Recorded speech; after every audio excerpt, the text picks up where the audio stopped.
Здравейте! Вижте тези супер сладки ногти Виолета с музикална нота върху всеки нокът.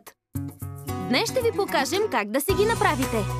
Ще ви трябват памук и лъкочистител, лилав лак за ногти, бял молив за ногти, камъчета за ногти и безцветен топ лак. Не забравяйте да искате разрешение от родителите си и бъдете внимателни. Първо почистете ногтите с лъкочистител. Лакирайте ги в лилаво и ги оставете да изсъхнат. После с бял молив нарисувайте нота в средата на всеки нокът. Внимателно поставете камъче върху всеки нокът. Завършете с безцветен топ лак и сте готови!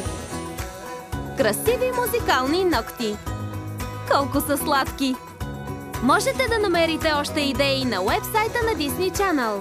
И не спирайте да гледате Виолета само по Disney Channel.